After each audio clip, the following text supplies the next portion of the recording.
All right, Julian on the spot right here. We're on Main Street. I'm walking by with my dog and I see Dylon. Dylon is a tattoo artist here in Las Vegas and also a street artist, apparently. So we're gonna get to talking to him. Dylon, What's going on, man? what you doing over here, brother? Just doing some art, man. Trying to put some art out in the city. Obviously, like you said, we're right on Main Street. Yeah. And just trying to give some people something to see, you know? A little free art gallery.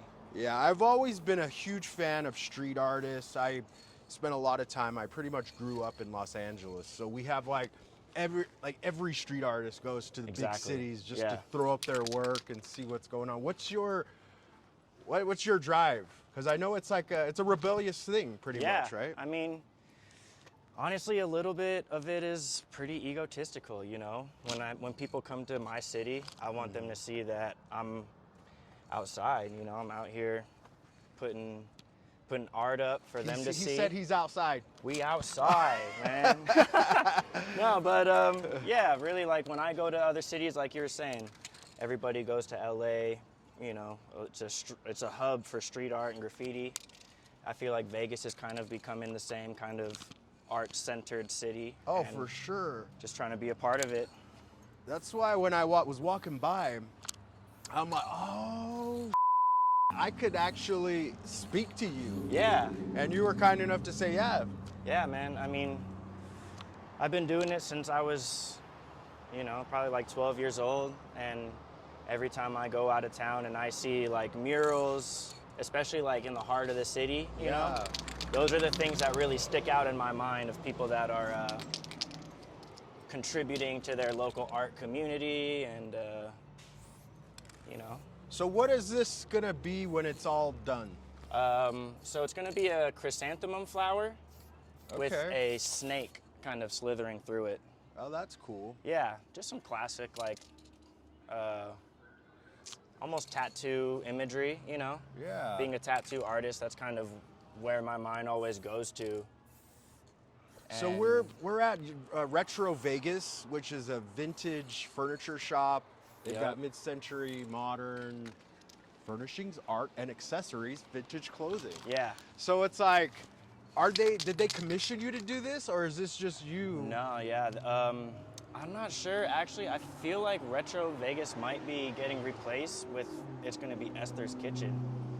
Oh, that's around the corner. Yeah. I mean, I don't really know. As soon as I saw this panel go up, definitely just rang the bell in my mind, like, oh, I should get out here. And especially because I started seeing one by one people hitting it. So I was like, you know what, I got to come claim my spot. So what about the legal thing? I mean, you're independent, you're a street artist, acting as a street artist now, so it's like, wait, how do you get around that? Yeah, it is honestly a little bit of a gray area.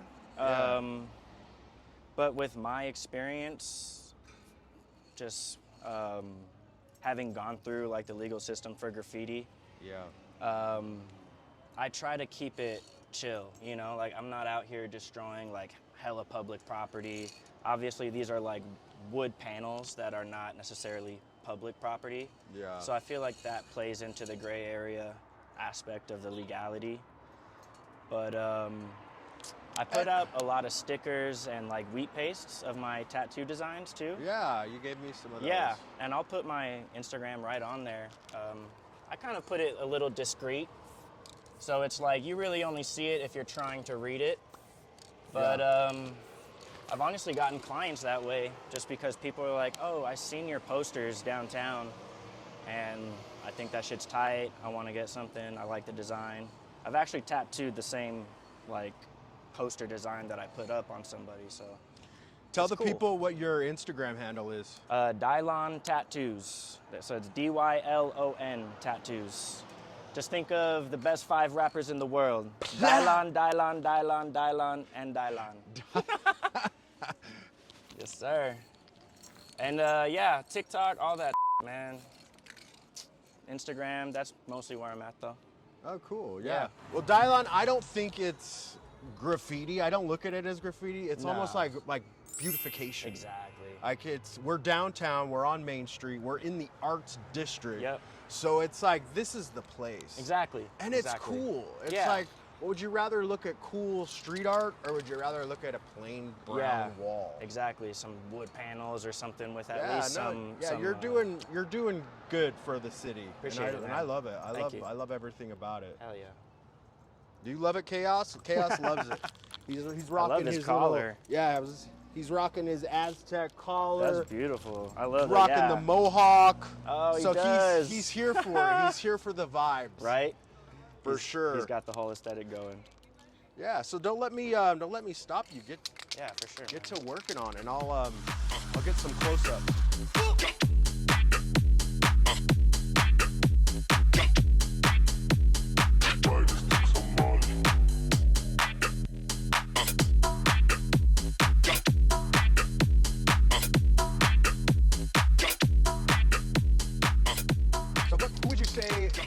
As far as a street artist, who would be like somebody that you would look up to, like a mentor, or like that guy is a badass? That's a good one, man. I mean, I think some that you might be familiar with is basically the whole like MSK crew. Okay. They're like a LA originating graffiti crew. MSK. You see that tag all over the place. And so I really like them because they've branched out into other aspects of art. You know, some of them are real like fine art, gallery fine artists now. One of them became like a world famous tattoo artist. Rest in peace, Norm. Wow. Norm MSK. And I actually bought his old car off of his brother after he passed. Oh wow. So it's just cool, like little like historical like culture. So he's like a gallery artist, or he was a gallery artist? Yeah, so Norm Norm broke through almost all aspects of art.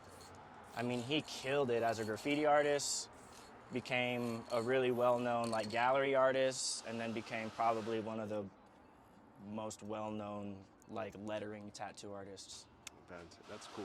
Yeah, so it's cool to see them go from graffiti and take that into all these other areas that are more obviously like financially beneficial. Yeah. You can build careers off of them. So let's talk about that theory. We talked about gallery and these street artists that are just blown up. Yeah. I mean, we don't even have to think too far. You could just look at Banksy and this Yeah, guy. It's exactly. like, are you crazy? This guy's like already at the status of Picasso. Yeah, they're like the modern day, Rembrandts and Picassos, and yeah, I mean, I grew up looking at Banksy stuff since I was a kid, and just especially like that kind of politically, it's got like propaganda. Some little political commentary to it, I've always liked stuff like that. Yeah, speaking of propaganda, what about Obey? What's the guy's name? Yeah, Shepard Fairey. Shepard Fairey. Another one who that guy all over the place in LA. Yeah. These guys pay, even here. Yeah. Downtown we have the plaza. Yeah. We paid him to do that big mural. And then what's cool is like when that went up, if you paid attention, you started seeing Obey posters around the city. So you were seeing like they were also going out and like hitting some rooftops, putting up some real big like also like illegal pieces, which I always think is cool, like 1 foot in, 1 foot out kind of. Yeah. People like the authenticity, like I said, to know that like you're really out here. People resonate with that, But yeah, Shepard Fairey, I think is always a go-to for me too, because he did the whole clothing line thing. And I mean, I printed these pants. These are obviously just kind of like my paint pants that I don't care about too much.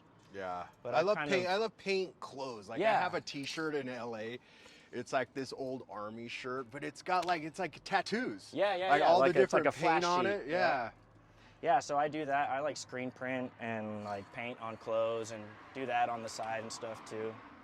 And that's, I would say, is definitely inspired more from like the Shepherd Ferry kind of aspect of including like fashion into graffiti and, you know.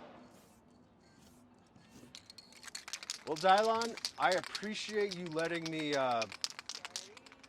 like check out your work here Yeah, of course, man. as we Yeah, no, as right? we get Yeah. security over here. Right? You just kind of. But it's the nature of the beast, right? It's almost Exactly. like the rush. Yeah, for You sure. know what I Yeah, mean? it's You're like, shit. it's like, I mean, technically it's illegal, you know. It's like, but But like we just saw, yeah, it's like they just drive by and they're like, yeah, this is they know what the we deal do is. here downtown. Yeah, exactly. This is the arts district. So on any given, what is it, Wednesday, Tuesday, you could see somebody just painting on a wall. That's what's cool. Yeah, I love it down here. Seeing this side of town develop into what it is today is an awesome, awesome thing. And it's just the start. It's Oh, just yeah. the beginning. All right, Julian on the spot. We're here at Main Street with my boy Dylon. Dylon, Dylon, Dylon, and Dylon. Dylan. What is that? What's like? It's dialing. Yeah. Dialing for dollars, baby. Dialing for dollars. Yes, sir. All right, we'll see you. All right, man. Thanks, brother.